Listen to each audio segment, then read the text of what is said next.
Olá, alunos do segundo ano. Vamos iniciar o estudo da semana 3 e 4 do PET 1. O eixo temático: Cultura e Política na Construção do Estado Nacional Brasileiro, 1822 a 1930. Mundo Contemporâneo, República e Modernidade, Cidadania e Democracia, de 1930 aos dias atuais. E o tema tópicos: embates políticos e culturais no processo de construção e afirmação do Estado Nacional, manifestações populares e conjuração baiana, elites coloniais em Confidência Mineira, transferência da corte portuguesa para o Brasil. Pessoal, então nós temos um século XVIII muito conturbado no Brasil, cheio de movimentos que buscavam a independência, liderados por intelectuais e pensadores que estavam embebidos nas ideias do iluminismo. Aí nós temos o exemplo da Conjuração Baiana, da Inconfidência Mineira e tantos outros movimentos que ocorreram no Brasil nessa época, mas não tiveram tanta visibilidade como esses dois movimentos. Em 1808, vem a coroa portuguesa, porque Napoleão estava fazendo sua expansão pela Europa e, para assegurar o trono português, Dom João VI vem com toda a corte, certo? A partir disso, nós temos um cenário em que o Brasil se torna um Reino Unido de Portugal e Algarves. Quando Dom João VI chega com a corte portuguesa, o que ele faz? Ele abre os portos do Brasil para outros países, fazendo acordos principalmente com a Inglaterra, que foi o país responsável por trazer a corte portuguesa em segurança. A partir disso, o Brasil passou a importar e exportar produtos com menores taxas para a Inglaterra do que para próprio Portugal, certo? Isso começa então, essa abertura dos portos, começa a deixar a população de Portugal insatisfeita, porque eles entenderam que o Brasil estava com uma independência da metrópole que não poderia haver. Então, logo que Napoleão Bonaparte é deposto, ocorre uma movimentação da sociedade portuguesa para que Dom João VI voltasse com a corte para Portugal, porque eles não aceitavam continuar sendo governados pela colônia, que era o Brasil, né? Com isso, então, Dom João VI teve que retornar a Portugal após a organização das chamadas Cortes de Lisboa.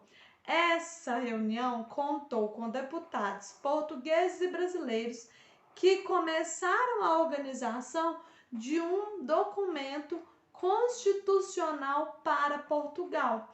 E a partir desse documento era para organizar um governo liberal, e durante as Cortes de Lisboa ocorreram conflitos entre os deputados, porque os deputados brasileiros queriam uma constituição liberal, com o fim do monopólio comercial, com mais liberdade para o Brasil, enquanto que os portugueses não aceitavam isso, queriam a continuidade do Brasil como colônia, dentre outras questões conservadoras desse governo.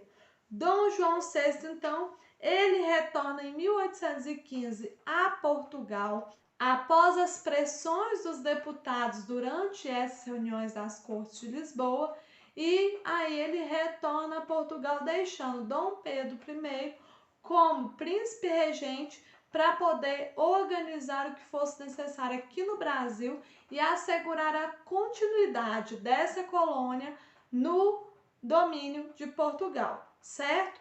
Porém, o que ocorreu foi Dom Pedro I começou a organizar mandos aqui dentro do Brasil de acordo com ideais de conselheiros que tinham ideias liberais e de independência do Brasil. E a partir disso, em 1822, nós temos aquele cenário do Dia do Fico, no dia 9 de janeiro, certo? Com isso, nós temos, né, o Brasil, a partir de 1822, tendo Dom Pedro I organizando várias determinações que desrespeitavam Portugal, né? E a partir disso, em 7 de setembro de 1822, Dom Pedro I proclama a independência do Brasil, certo?